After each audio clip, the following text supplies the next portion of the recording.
De uma imagem da Virgem Maria chorando até um monge que levitava. Hoje você conhecerá alguns dos milagres mais fantásticos já registrados. Mas antes de começarmos, lembre-se de clicar no botão de inscrição para receber mais conteúdos como este. Essa é uma maneira de ajudar nosso trabalho de evangelização. Desde 1389, durante a comemoração da festa de São Januário, bispo e mártir do século IV, acontece o milagre da liquefação do seu sangue coagulado. O milagre se repete 3 vezes ao ano, diante de milhares de fiéis reunidos. Nos dias 19 de setembro, 16 de dezembro e no sábado que antecede o primeiro domingo de maio, em Nápoles, na Itália. Esta relíquia está conservada em 2 frascos. O milagre é atestado por mais de 5.000 processos verbais e desde 1659 estão rigorosamente anotadas todas as vezes em que o sangue passou do estado sólido para o líquido, e já perfazem mais de 10.000 vezes. Montesquieu, que assistiu a 2 liquefações em 1728, disse: "Posso declarar que o milagre de São Januário não é fraude. Os padres estão de boa fé."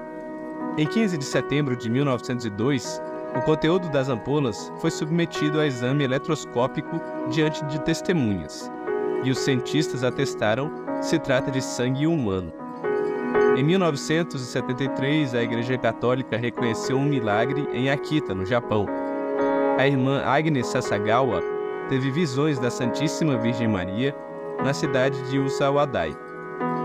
A Virgem Maria tinha uma mensagem para os fiéis, semelhante à mensagem que ela deixou em Fátima, enfatizando a necessidade da oração e da penitência. A irmã Agnes também teve visões proféticas de perseguição na Igreja Católica. Além das visões, uma estátua de madeira da Virgem Maria começou a chorar. Esse fenômeno foi até capturado na televisão nacional do Japão. Além das visões, a irmã Agnes testemunhou estigmas na estátua de madeira. Foi dito que a estátua chorou em 101 ocasiões. O milagre foi testemunhado por outras freiras da comunidade, que ouviram um coro de anjos cantando ao redor do altar da capela do convento e relataram que a irmã Agnes também exibia sinais dos estigmas de Cristo em suas mãos e pés. Amostras das lágrimas e do sangue foram coletadas da estátua para exames e descobriram que eram lágrimas e sangue humanos. A Basílica de Nossa Senhora dos Anjos é considerada um local sagrado. Em 1635, uma menina encontrou uma pequena estátua preta de uma mulher com um menino nos braços, em uma rocha perto de um riacho, em Cartago, uma cidade na Costa Rica. Pensando que era uma boneca, ela levou o objeto para casa. No dia seguinte, a estátua desapareceu da casa. A menina e sua mãe procuraram em todos os lugares, mas não conseguiram encontrá-la. Alguns dias depois, a menina voltou à pedra perto do riacho, e lá estava a pequena estátua preta. Ela levou-a para casa mais uma vez, mas novamente a estátua desapareceu, só para ser encontrada novamente na pedra perto do riacho. Isso continuou por algumas semanas antes de a família entrar em contato com um padre local. Ele disse à menina que era uma estátua da Virgem Maria e do menino Jesus, e levou a imagem em procissão até a igreja, onde ela foi trancada no sacrário para ficar em lugar seguro. Apesar de estar segura na igreja, a estátua desapareceu novamente e, como antes, foi encontrada no topo da pedra, perto do riacho.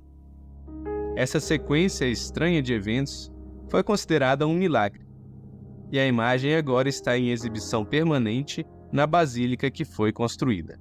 Ela é mantida em uma caixa dourada na igreja e peregrinos de todo o mundo se dirigem lá para prestar homenagem a esse milagre e honrar a Mãe de Deus. São José de Cupertino nasceu na cidadezinha de Cupertino, na Itália, em 1603. Ele era um menino distraído e sua mãe o tratava com muita dureza desde cedo. Não era incomum encontrar o jovem José vagando pelas ruas da cidade. Ele tentou ser sapateiro, mas falhou. José tentou ingressar na ordem franciscana, mas foi rejeitado. Eventualmente, a ordem dos capuchinhos o aceitou por um curto período, mas depois de 8 meses o dispensaram. Sua mãe o enviou para trabalhar em um convento franciscano, onde ele trabalhava nos estábulos, cuidando dos animais. Dizem que foi por volta desse período que José começou a mudar. Passou a rezar mais e realizar mais atos de penitência. A ordem franciscana finalmente permitiu que ele estudasse para ser padre. Depois de ordenado, muitas pessoas testemunharam milagres ao redor do jovem padre. Dizem que ele levitava durante a missa ou as orações. A primeira ocorrência foi em 1630, durante a festa de São Francisco de Assis. Um incidente desse tipo aconteceu até mesmo na frente do Papa. Acredita-se que ele levitou mais de 70 vezes antes de sua morte em 1663. Ele foi canonizado em 1767. Não por acaso, São José de Cupertino é o santo padroeiro de astronautas e pilotos. Clélia Barbieri nasceu em uma família pobre, em Bolonha, em 1847. Quando seu pai morreu, sua mãe mudou a família para perto de uma igreja local. Barbieri acolheu com devoção a educação religiosa que recebeu e se tornou piedosa desde jovem. Em 1862, aos 15 anos, ela ingressou no movimento das operárias da doutrina cristã. Barbieri era responsável pelo ensino das jovens.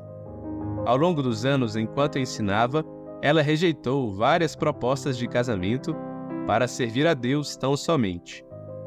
Assim, aos 20 anos, fundou a comunidade das Irmãs Mínimas de Nossa Senhora das Dores, para ajudar os pobres e buscar a santidade. Ela morreu em 1870, com apenas 23 anos, de tuberculose, depois de prometer nunca abandonar seus paroquianos. Foi após sua morte que fenômenos extraordinários começaram a ocorrer. Exatamente um ano após sua morte, a voz de Clélia Barbieri foi ouvida cantando com o coral. Testemunhas disseram que era diferente de qualquer coisa que já tinham ouvido. Desde então, ela reza frequentemente em voz alta com suas irmãs. O fato foi testemunhado ao longo das décadas por milhares de pessoas. Não são apenas as religiosas que ouvem regularmente a sua voz quando rezam na igreja, mas também outras pessoas, entre elas sacerdotes, bispos, cardeais e ainda leigos, incluindo médicos e advogados, e até pessoas não crentes. Um sacerdote da ordem basiliana no início do século VII começou a duvidar do milagre da transubstanciação, ou seja, de que o pão e o vinho se transformam verdadeiramente no corpo e no sangue de Cristo durante a Santa Missa. Mas qual foi o seu espanto e alegria quando, durante uma missa que ele rezava na Igreja dos Santos Legonziano e Damiano, a hóstia se transformou em carne e o vinho tornou-se sangue. Não apenas ele presenciou o fato, mas os fiéis que acompanhavam a missa. Ao longo dos séculos, essa carne e esse sangue foram preservados e hoje se encontram expostos para a adoração dos fiéis no Santuário do Milagre Eucarístico em Lanciano, Itália.